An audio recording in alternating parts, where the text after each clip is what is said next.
Target doesn't make its money just by selling products. I mean, they do, but they actually make a significant portion of their revenue by essentially renting out their shelf space. Right, yeah, it's like real estate. Exactly. They charge brands a premium for the privilege of, just sitting at eye level on aisle 4. So knowing that, think about the last time you walked down the aisle of a massive big box store. On one side, you have this 100-year-old legacy brand. We're talking billions in revenue, infinite marketing budgets, and just total household name The recognition. giants, yeah. Right. And right next to it, sharing that exact same premium, highly expensive shelf space is a tiny, completely unknown product startup, like a brand new sustainable skincare line, or maybe, I don't know, a niche adaptogenic sparkling water. Yeah, I see it all the time now. You do. And it begs the question, how does a company with like 3 employees and a laptop afford to buy their way onto that shelf? How are they elbowing out a corporate giant? Well, historically, they couldn't. I mean, they just couldn't. That premium retail real estate was guarded by these immense financial barriers. You needed an army of analysts to prove to the retailer that your product was even worth the risk. But those barriers are rapidly collapsing. And welcome to this deep dive, because today we are looking at the exact mechanism tearing down those walls. It's a fascinating shift. It really is.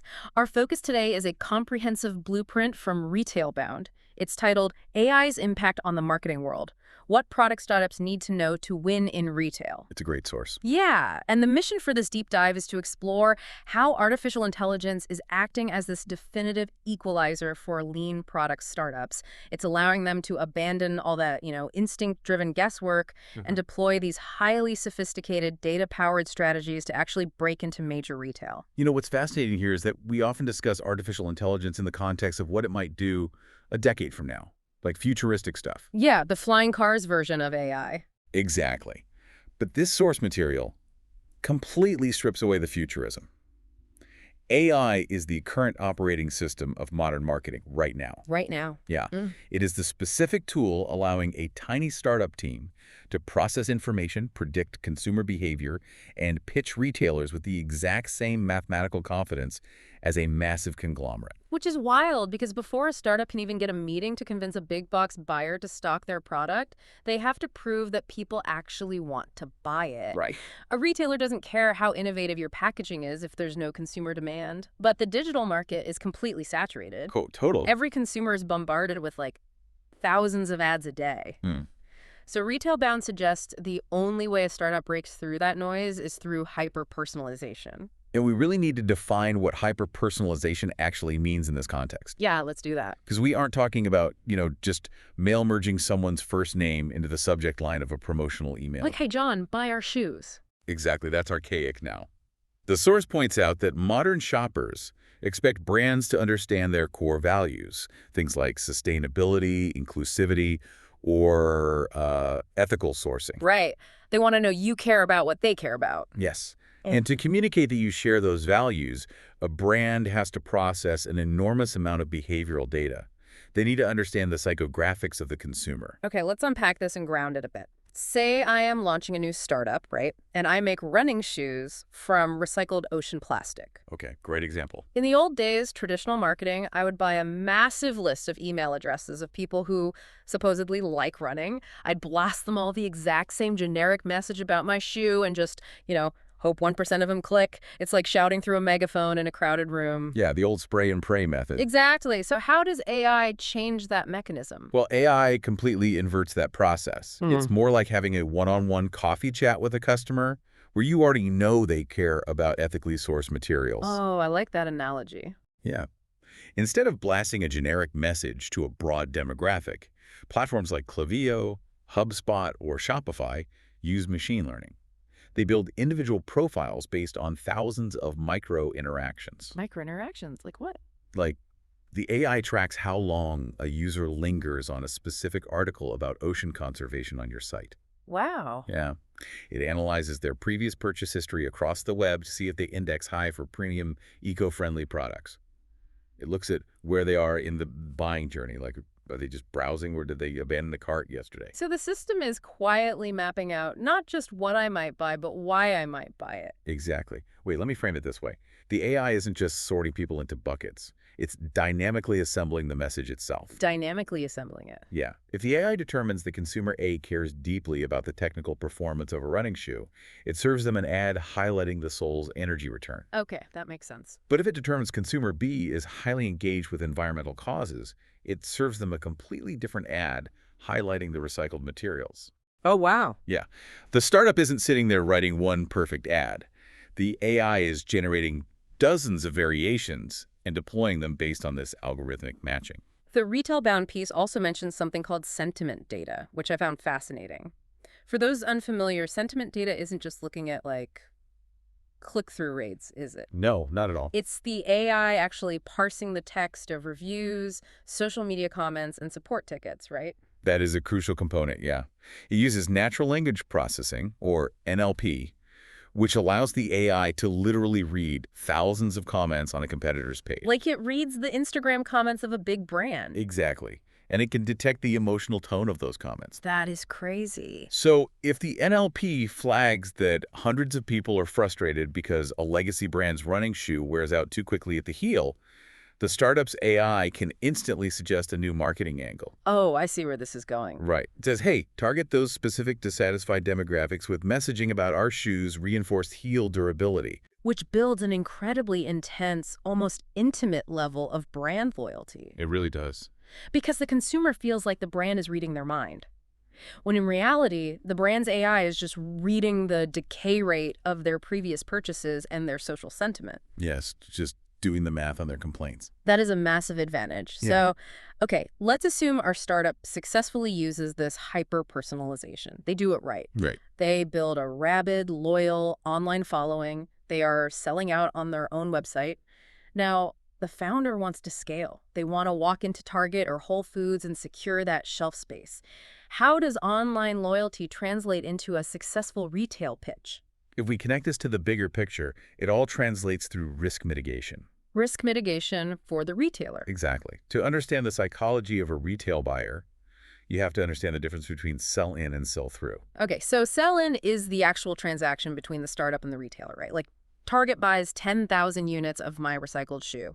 Right. Sell-in is step one. But the retailer does not exist to serve as a storage locker for your inventory. Good point. They make their profit on sell-through. That's the velocity at which the consumer actually takes your product off their shelf and runs it through the cash register. Gotcha. Because if your shoes just sit on the shelf gathering dust, they become a huge liability. They're taking up physical square footage that the retailer could have allocated to a legacy brand that guarantees a predictable profit margin. So retail buyers are essentially managing a real estate portfolio, and every inch of shelf space needs to yield a specific return. Precisely. So walking in and saying, hey, we have 1 million followers on Instagram, just isn't enough anymore because followers don't always equal in-store foot traffic. They rarely do, honestly. Which brings us to the core of the Retailbound blueprint, which is predictive analytics. Yes. Predictive analytics shifts the AI from looking at what consumers have done to what they are likely to do next. It shifts the conversation from historical reporting to future modeling. It's applied mathematics. Exactly. The AI looks at the velocity of the startup's direct-to-consumer sales, overlays that with regional geographic data, factors in seasonality, and calculates a predictive demand curve. Okay, let me stop you there, because predictive demand curve sounds really great in a boardroom, but Sure. What does that actually look like in practice? Well, it looks like walking into a buyer meeting with a hyper-localized forecast. Okay. The startup founder doesn't just say, we think these shoes will sell well. They literally open a dashboard and say, based on our algorithmic modeling of your specific zip codes in the Pacific Northwest, factoring in the upcoming rainy season and the local density of eco-conscious consumers, our AI predicts a 72% sell-through rate within the first month of stocking. Wow. And they can even say, we have optimized our supply chain to deliver replenishment inventory exactly 4 days before the model predicts a stockout. That completely changes the power dynamic of the room. You are no longer asking the buyer to take a gamble on your cool new brand. You are handing them a mathematically backed insurance policy. You're speaking their language. Right. Risk reduction and inventory efficiency. Because it eliminates the two most expensive problems in retail. Stockouts, where the product is so popular the shelf goes empty and you hemorrhage potential revenue. And overproduction, where the retailer is forced to deeply discount stagnant inventory just to clear the floor. I have to challenge this premise, though, just a bit. Okay, go for it. If predictive analytics relies entirely on historical data, like what consumers have clicked on, what they have bought in the past, what the decay rates of old products are, aren't we just risking creating an echo chamber? I see what you mean. Like, if every single startup relies on an algorithm to tell them what to pitch, how does a truly new, disruptive, bizarre, category-defining product ever make it to the shelf? Doesn't relying on past data just kill innovation? That is a fundamental debate in data science right now, actually. Is it? Yeah. If an algorithm is trained only on yesterday's hits, it will never recommend tomorrow's breakthrough. But the most sophisticated startups are not using AI to invent the product. Human intuition and creativity still drive product development. Okay, so where does the AI come in for the weird stuff? What the AI does is find the adjacent data to scientifically justify that weird, disruptive idea to a very conservative retail buyer. Adjacent data. Walk me through that. Break that down for me. Okay, let's imagine a startup invents a completely novel beverage. Let's say it's a carbonated, savory, mushroom-infused recovery drink. That sounds absolutely bizarre. Right. There is zero historical sales data for carbonated, savory mushroom drinks because it didn't exist yesterday. If you ask the AI, will this sell? It has no direct reference point. Yeah, the target buyer would laugh you out of the room if you just handed them a can of fizzy mushroom water based on a hunch. Exactly. But here is where the AI goes to work on adjacent microtrends. The AI can process millions of data points across seemingly unrelated sectors. Like what kind of sectors? Well, it might identify a 400% year-over-year spike in search volume for the specific adaptogenic mushroom you use. Okay. Then it correlates that with a sustained 5-year decline in high-sugar sports drink sales. Oh, I see. And then it layers in sentiment data showing a growing consumer frustration with overly sweet beverages and behavioral data showing a peak in afternoon fatigue among remote workers. Ah, okay. The AI isn't finding data on the product itself, it's mapping the negative space around the product. Beautifully put, yes. It's synthesizing all these isolated behavioral shifts to prove that a massive, unserved gap exists in the market that is perfectly shaped like a carbonated mushroom drink. It takes the founder's wild, creative leap and builds a bridge of hard logic underneath it. It gives the risk-averse buyer the empirical justification they need to say yes to something entirely unprecedented. That is a brilliant application of the technology. But, let's shift gears to the logistical reality of the startup itself. Okay. Because synthesizing adjacent microtrends across global search data, running natural language processing on competitor reviews, mapping regional decay rates, this sounds like a full-time job for a massive team of data engineers. It used to be. Right. But a startup is usually like 3 sleep-deprived people working out of a garage. So what does this all mean? How do they actually execute these data-powered strategies without working 100-hour weeks and completely burning out? The enabler here is AI automation. We have spent time discussing the analytical power of AI, but the operational power is what actually keeps the startup alive. Okay, explain that. Before these accessible AI tools existed, marketers drowned in manual tasks. Marketing a new brand required an excruciating amount of manual, repetitive labor. Oh, the grind. Manually segmenting spreadsheets of customer emails. Sitting down to A/B test ad copy by writing 20 different variations yourself. Yeah, well, so much. Pulling numbers from Meta, then pulling numbers from Google, then pulling numbers from Shopify, and spending 4 hours just trying to format them into a single coherent Excel report for your investors. Right. It was a massive drain on human capital.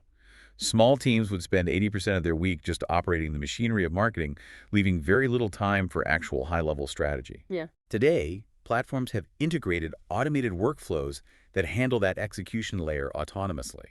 The Retailbound source notes that this allows lean teams to punch massively above their weight class. It's like suddenly having a 50-person corporate marketing department crammed into your 3-person startup garage. Exactly. You have an AI copywriter generating the ad variants. You have a robotic data analyst compiling your weekly cross-platform performance metrics in seconds.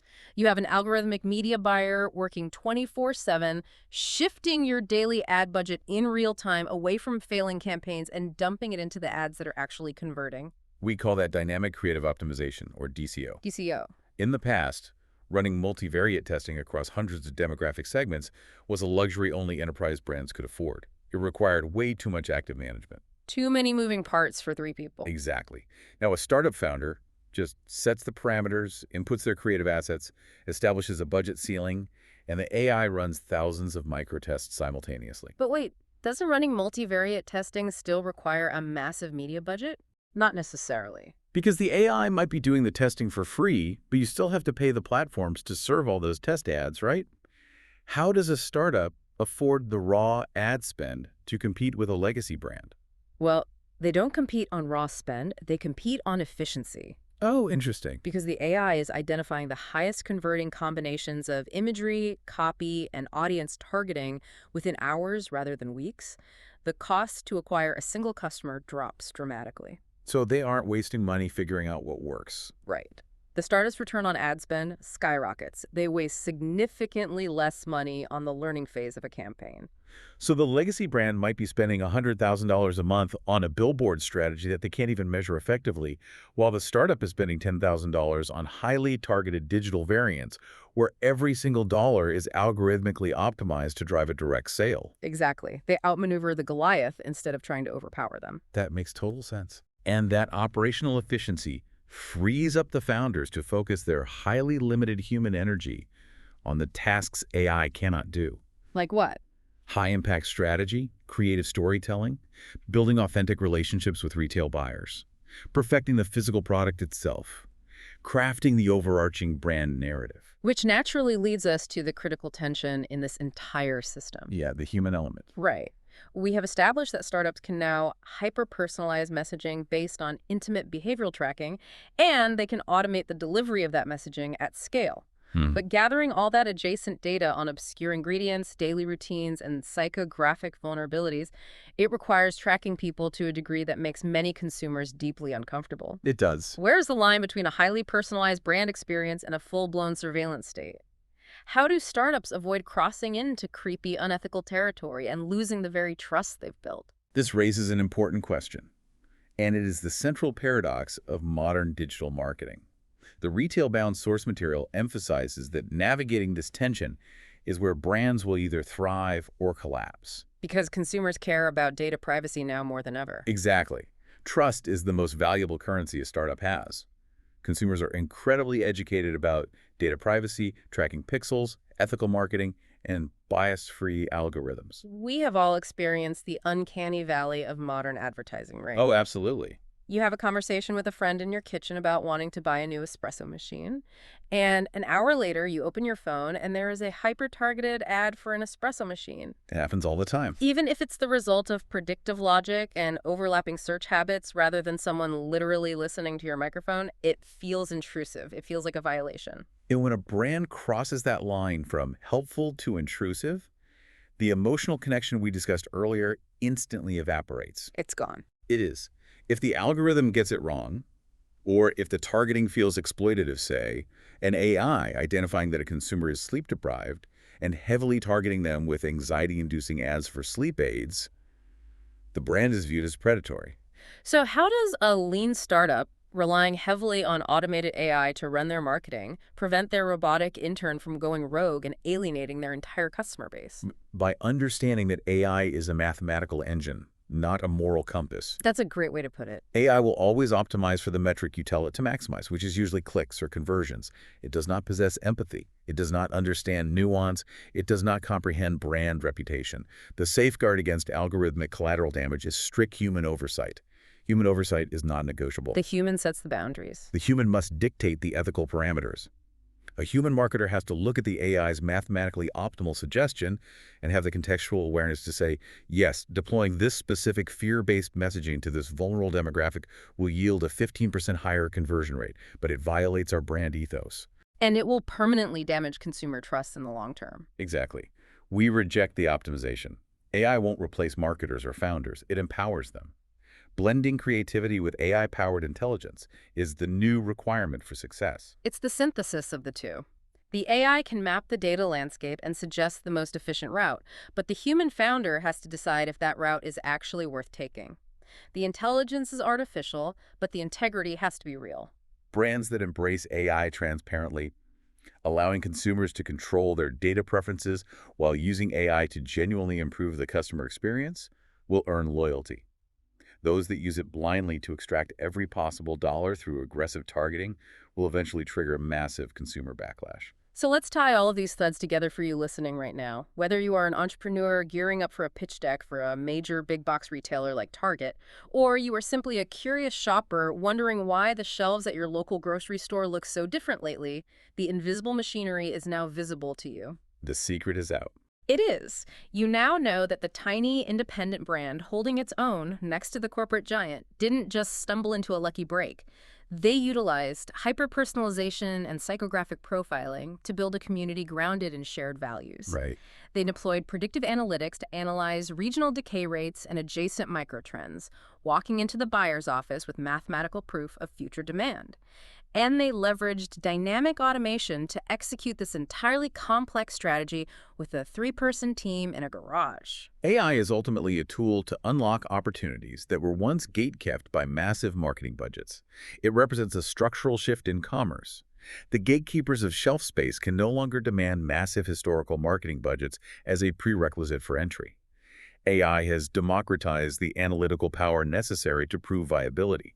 It is a profound leveling of the playing field. It absolutely is. But I want to leave you with a final thought today, something for you to mull over that builds on this reality. Oh, I love these. If AI truly is the great democratizer, and it eventually grants every single startup the exact same access to perfectly optimized demand forecasting, perfectly tailored ad variants, and flawlessly timed supply chain logistics, what happens when perfection becomes the baseline? Yeah. When every single brand brings an algorithmically flawless AI-predicted pitch to the retailer, and every ad we see is hyper-personalized to our exact psychographic profile, how will a brand stand out then?